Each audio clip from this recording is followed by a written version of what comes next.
Great movie. Great movie. That was like, I was like 8 years old. Yeah. And then I saw Toxie after that, and I was certified Mm-hmm. from there. So,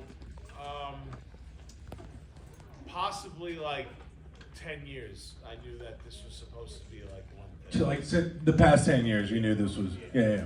So, and show of hands, anyone else know that 2 and 3 were supposed to be one film? Most. Oh, yeah. Well, oh, really? You knew what you were doing the entire time? Oh, Yeah, that's absolutely. great. Yeah. Absolutely. We shot it in one summer. The summer, I guess, of Yeah. '88, I think it was. And our understanding was that originally it was going to be one film. And then I guess the Japan thing kind of came in out of left field a little bit. That wasn't really part of the original concept. I don't know, maybe Lloyd got some investors from Japan or something. Sounds about right. Wanted to satisfy them. And so I didn't get to go to Japan. Ron Fazio, who played Toxie, got to go there. So yeah, we kind of understood it originally to be one film. Yeah.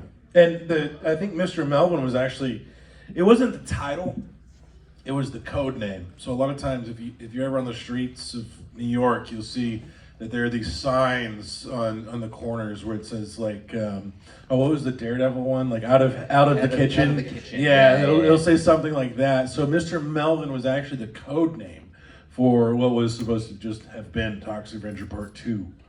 And so, but the script that we found was titled Mr. Melvin, so we just ran with that because we were thinking like, what Change the name or what it originally would have been, but then it just works. It's a great moment when Rick finally gets his comeuppance at the end, and it's Mr. Melvin to you. Yeah. So it kind of worked. Yeah.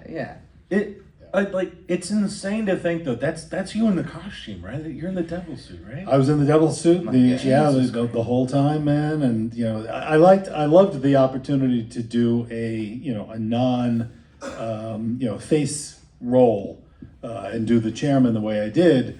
But the devil was just so much fun to play as well, and that was that costume was form fitted. It was made out of latex. So they took a plaster cast of my arms, my chest, my head, which is not the most comfortable thing. It's 2 straws in your nose and your head encased in plaster until it sets. So if you're claustrophobic, it's not a lot of fun. But that's how they made the head. And so the mask was made directly from my face. So every morning when we did costume, they would actually glue it to my face, which allowed me, if I enunciated enough, if I used my facial muscles enough, it would actually look like a face. It didn't look like a mask. So if you see it without CGI, you still were able to kind of get the effect of a face moving. Because the performance is so good. I think this movie is like, it's such an example of how amazing of an actor Rick Collins is. Yeah. Like you see his performance as the chairman, which is it's just on point. And then the devil, it's like, he just said that he was in the suit. I'm still not convinced it was him. He's just does such a good job. Well, full disclosure, we thought when we were thinking about changing the title, we're like, should we call it Mr. Chairman? I mean, because Rick is so good in the movie. Well, it's true. It's really Rick, and I think we get to appreciate it more in the 2 and 3 coming together. You get to appreciate Rick and Phoebe's performances so much more. I think because it really is it's Toxie's film, but it's really Rick and Phoebe's movie. I think. When you watch the movie, you don't really know how certain scenes were shot or where they were shot. Those boardroom shots were in the Surrogate Court in Manhattan, which is one of the greatest sets. Most of what we shot was upstate New York, Roten-on-Hudson area, and a lot of the people that you see almost as regulars in the movie were just locals who came every day and participated in the shoot.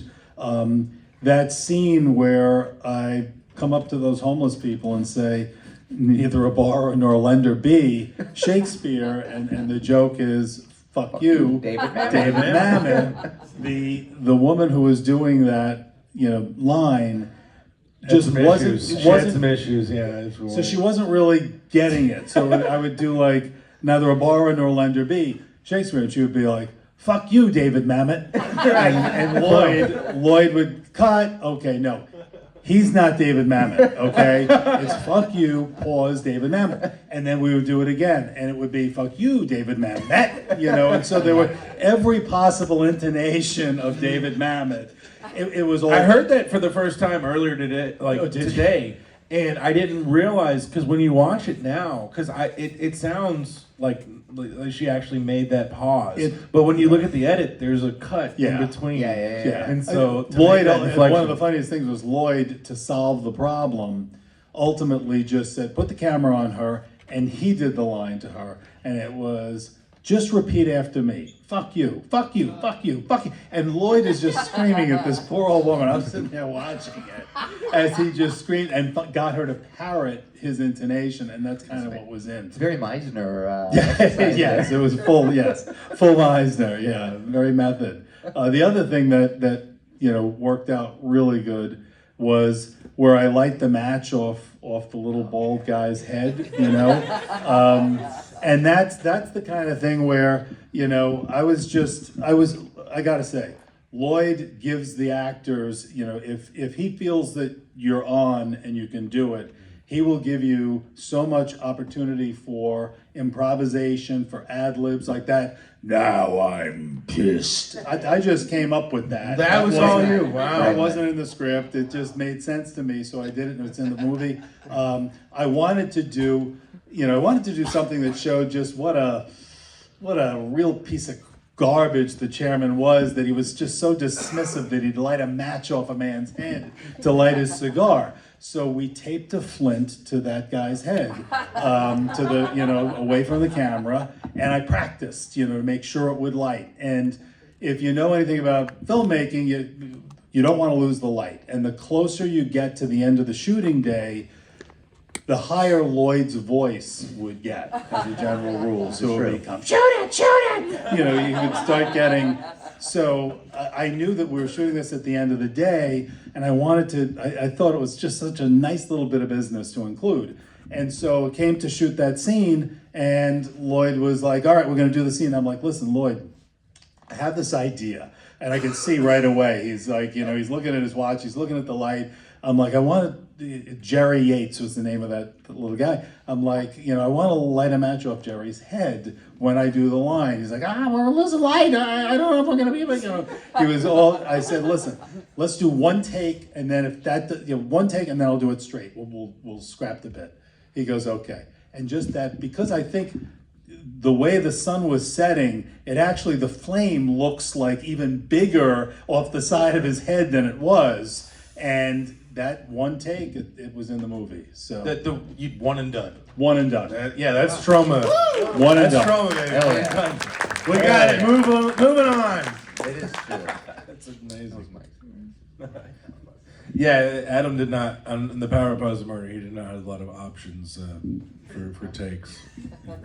I think we're moving on to questions from the Let's do audience. it, yeah. I know someone's got their hand up. Uh-oh, Joseph! Hello. What's up, man? Nothing much. Andrew, What you got my for us? supervisor, my boss. I have a question for the movie Mr. Melvin, the one that you just made. The question is, when are we expecting a release date for Mr. Melvin on Troma Now and VHS, Laserdisc, DVD, et cetera, et cetera? First release. That's where I don't know if you know this, guys, but the future is Laserdisc. Come back. Please. And Come back, everybody. No, honestly, though, Adam and I would like the first physical release to be VHS.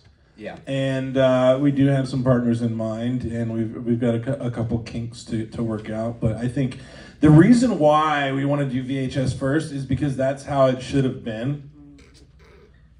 Oh, you're laughing. Oh, okay. Where's the microphone? Give this man the microphone. Okay. No, because the goal is to make it right now with it's seeing The premiere was at a drive-in. Well, yeah, to keep it as almost like roadshow, exclusive, special experience, because it's something that kind of should have always existed but didn't for the longest time, and we want to make it as something very special. So when the fans get to see it and they get to appreciate it, it feels like you're kind of part of like this almost like special club and a special experience. So we're trying to keep that going when it gets into the physical release, but it will eventually probably be on Troma Troma now. Let's say 2 years. Let's Maybe, say that, maybe.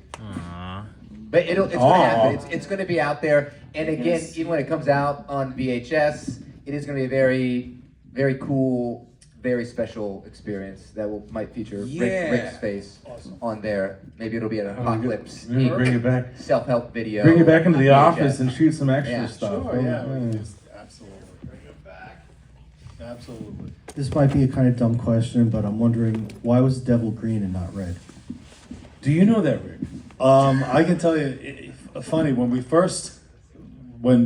Lloyd first proposed the devil idea to me and he was going to do the costume, I was in the office and I remember him asking what color latex, what the paint essentially, what they had. And somebody said they had white. And Lloyd's reaction was, it's white. It's good. It's ironic. It's ironic. And I'm like, Lloyd, I'm not wearing a white. I think it's gonna look ridiculous. No white. So he's, well, what else do we have? I'm like, they'd say, well, we've got green. He's like, green's good. I'm like, all right, green's good. And so green is what was available, and I thought it was better than white. And so I went with green. Why couldn't they find red? I don't Was it know, more but expensive? maybe. But I think it was availability of what they had. I guess from Just some the other store was project out or of red. whatever. I The like store it, was though. out of it. Troma's it's green. It Yeah. works. I like it. Yeah, I liked it actually. Looking Yeah. back, I liked it better. It represents greed. Yes. Yeah, there we go, that's dude, true. yes.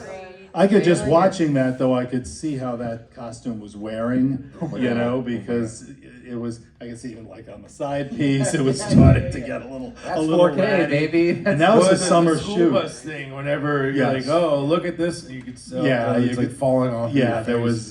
there was some of that, but there were a number of different heads. I've got some pictures at home of like I took pictures of the props and the costumes where there's like 8 heads, eight devil heads all lined up, and so yeah, fun. But it was hot. It was a summer shoot, and so you could see there was some like. I had like a mustache on the Yeah. face, It's which falling had to be off. held up to eat. So you're kind of like trying not to eat your own mustache. Do you know when it started? Because it seems like a lot of Lloyd's stuff starts like in August. Summer guy. It was earlier than that. It was earlier than August. Yeah, and it's funny because I was working. I'm an attorney by trade, and I was working in the district attorney's office at the time. Oh shit. And I was offered the part, and it was supposedly a 7-week shoot to do it. And so I remember look, it's to be the lead villain role in a movie. I'd done a bunch of Troma. I was in Kabuki Man. I had done War. I had done. I think I'm one of only 2 actors that's in all 4 Toxic Avenger movies. I think the only other one is Dan Snow, who played Cigarface. Yeah. So he and I are the only 2. But I remember saying to my supervisor, listen, I need some time off. I've got an opportunity to be in a film and I want to do it. I need 7.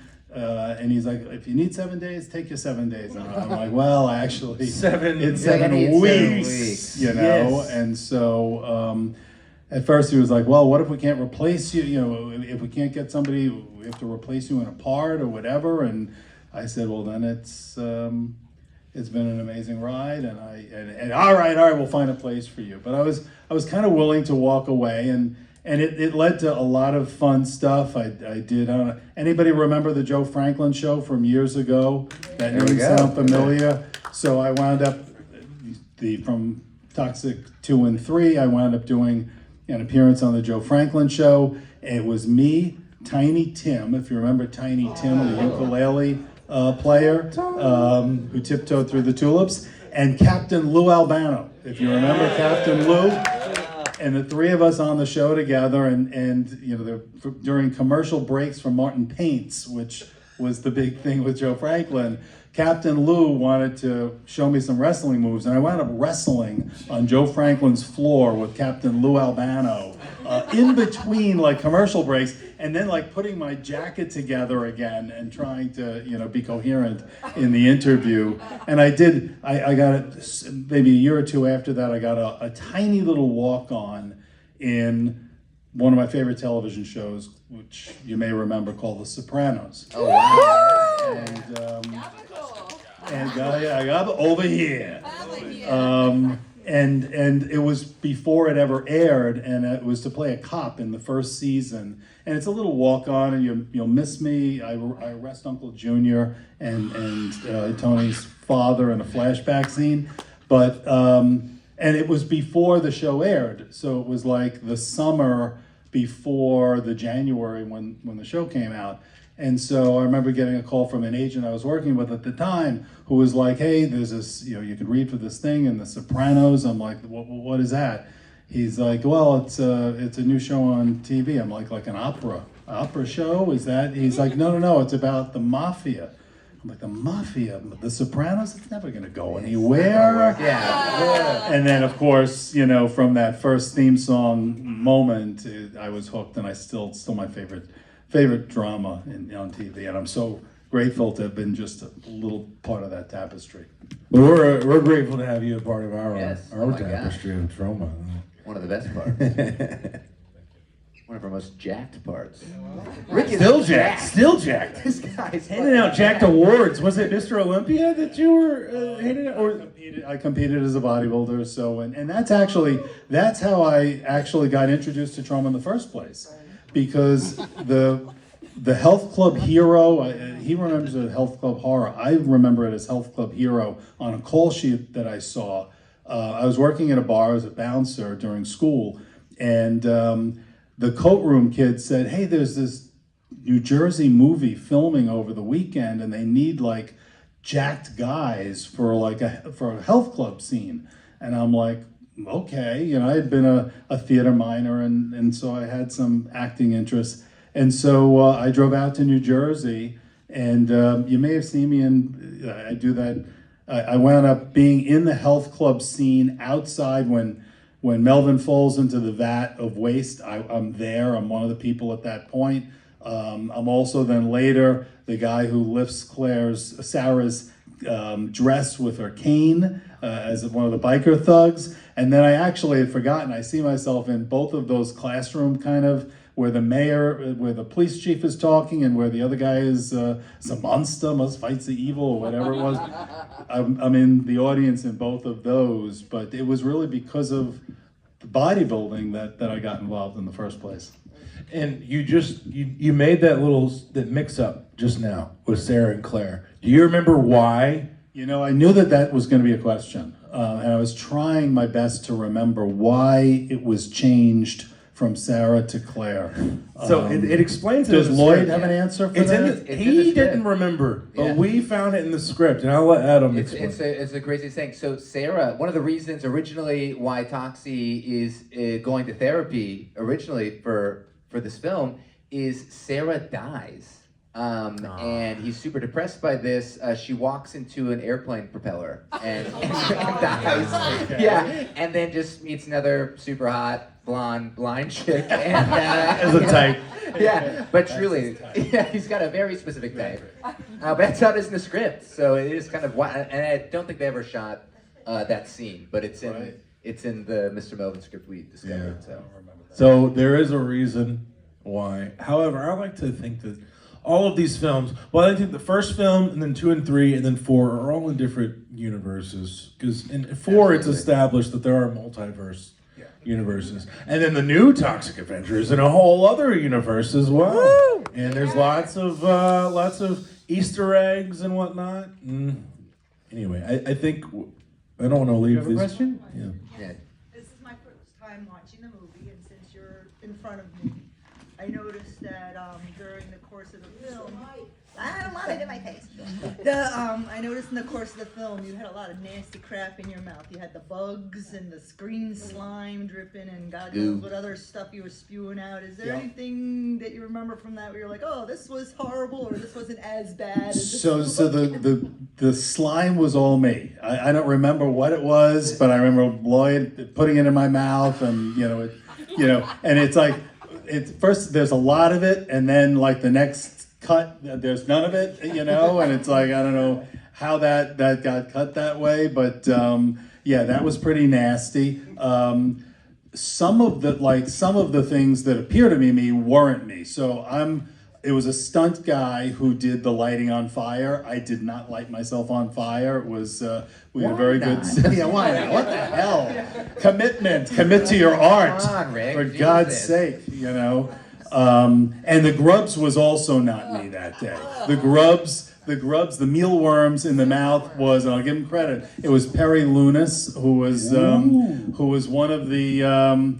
Special effects coordinator. He was a special effects coordinator, and he also played the guy with the paint on one side of his head. Do you know how he got that job? I don't Okay, recall. so he is also the writer-director of Redneck Zombies. Anyone familiar with the film Redneck Zombies? Okay, so they showed up. I think this was in Hell's Kitchen. I guess they were, At the Mine's Troma obvious. office. yeah, the Troma office in Hell's Kitchen. Yeah. They showed up on the steps with this tape. It was one of the first films shot on video, Redneck Zombies. They showed up to the Troma studios. They kept banging on the doors and they like, let me in. Eventually, Lloyd checked it out and they're like, the special effects on here are awesome. And so Pericles, did you just say Perry? Yeah, Perry. Perry. Yeah, Pericles, but yeah, Perry Perry, we call him Loons, Perry on yeah. the set. Perry Loons, he hired him as the special effects coordinator on Toxie 2 and 3, Mr. Melvin. And he's the one, with the half-shaven head with it's painted in the video store scene. And he's the one who gets the mop through his head, twists it off, and Toxie throws it onto a poster of what? Redneck Zombies, little Easter egg. Yep, nice There you Easter go. egg, yeah. If you know, you know, and now you know.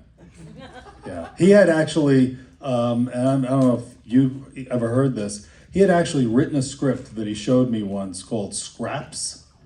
No clue. Never heard of it. Pericles wrote a script called Scraps. It was about a wrestler who dies and then gets put back together by the pieces of other wrestlers into this like Frankenstein wrestler, and he was like, I want you to be Scraps, and I'm like, well, all right, okay. Can we still do it? Talk to Perry. I'll talk to you. Yeah, I'm game. Sounds awesome. Rick, I have a question. What up, for you. Nick? Hey, what's up?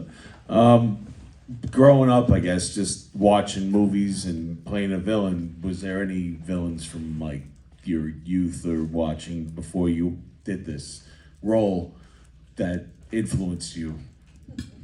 There have been so many people who've played the devil. I wanted to kind of give it my own fresh take, and I think I said earlier, when you play a villain, you're not playing a villain as a villain. You're playing a villain as really the hero of the piece in your own mind. And in my mind, you know, this was just sort of like, I just wanted to have fun, and you could see in the way, including as the chairman and especially as the devil, it was a matter of just trying to have fun with things, and that, you know, everybody else is just too uptight. Just relax, you know. Let's just have a good time, you know. That sort of dismissiveness was kind of what inspired lighting the match off Jerry's head and all of that. So yeah, to me it was I wanted to do something that was scary and authentic, so I infused that sort of the voice that I gave to the devil, and I wanted to make that different than the chairman, even though it was essentially the same person. I wanted the chairman to be a different character. For the Devil Corp, the Apocalypse Inc., twofold questions. Firstly, where were those scenes where they're like standing around a staircase cackling shot? And secondly, some of them have like dog and horse prosthetics. Like that took time and effort that had to be approved by committee. Like, what was the, I guess, idea behind that? Yeah, so it was Dog Man. I forget his name, but we called him Dog Man, and you know, we were all sitting in makeup every morning together. I was getting into the devil costume. Dog Man's getting the dog face. The Donkey Girl is getting the donkey face. You know, Toxie's getting into his costume. The scenes that were in that boardroom were in the surrogate court in Lower Manhattan, right off Center Street. And we shot those scenes on the weekend because it's a practicing courthouse during the week. But there are a lot of movies that are shot there through the years. It's just such a great location with that flying balcony and. No, Lisa Gay was actually in, I think, a Law and Order episode last year in that exact same spot. She took some pictures. That's of pretty it. cool. Yeah. That's amazing. I have a question again. Oh, Joseph. This is the same question that I asked Mark Togel, but this time I'm going to ask it to you, Rick. So, since the world has been changing, and since the 80s and 90s are gone, and mostly there's been a lot of reboots and revivals, and the Toxic Avenger has come back as Peter Dinklage, and if you ever get a phone call from Troma and Cineverse, would you ever want to come back as a surprise for another villain character? So yeah, actually, and I had taken somewhat of a long hiatus in acting gigs, and earlier this year I got a call from somebody I knew from Played a chairman. from Instagram or something. I've met him a few times. He's in the film industry, and he'd reached out to me and he said, "Would you be willing to just do a video audition for a villain role, kind of a similar?" He knew what I'd done in Toxic in Mr. Melvin. And it's somewhat of a similar character. The character was called The Great Benefactor. And it's in a sci-fi movie that hasn't come out yet. It's going to be called, I think, the Okamiverse Chronicles.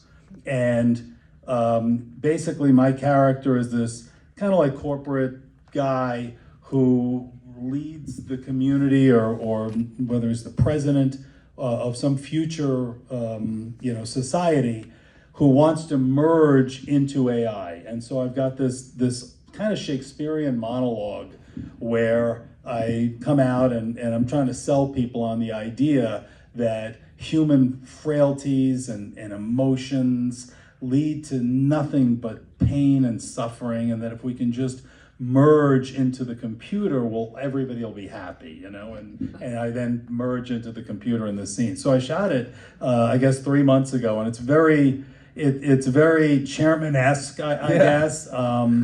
So that may lead to a few other. I've been talking to some people about some other stuff.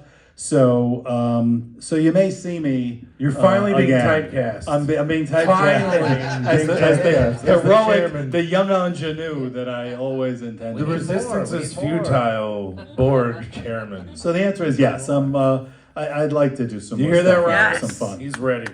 He's ready for another. Movies. More movies with Rick. There you go. Please. Let's Peter do it. Dinklage and Mitch Cohan, yeah. Yeah. Together. Yeah. We'll go multiversal in the sequel. And Toxie from the Toxic Crusaders in the real life Yeah, world. everything. Animated. We're going Endgame the next one. Let's not forget All right. We have time for like one more question. Anyone wanna? Thank you all for staying so late. I mean, this is wait, amazing. I appreciate it. Thumbs up. It's just a thumbs up thumbs approval. up. Okay. Come on. Pass your bed. Nick. When is Power of Positive Murder coming out? What a question. all What a right. question. June 13th, 2026. Yes. Woo! There we go. Yeah. Yeah, no. Committed. That's Lloyd's most recent film. For those of you who don't know, we're still in post-production. It's It's gonna be great. black and white film noir, loosely inspired by Crime and Punishment, starring Adam Peltier, Me. the other half of Me. Mr. Melvin, Yep. and that's Power of Positive Murder. Let's have a big round of applause for these two guys for making Mr. Melvin the film that Toxic 2 and 3 was always supposed to be. I'm so happy that Rick gets to see it after fucking almost 40 It's about years, 30 something Crazy, years. yeah. He has not seen the film as it was supposed to have been This is seen. his first time seeing it. This is first time I seeing saw it with you. We all saw it together. So You saw it a with nice moment Clair. for all of us. Thank you. Finally, he got his nut. All right, let's get out of here, guys. Thank you so much. Safe home, everybody. Thank you. Thank you to all our guests. Thank you to all of you.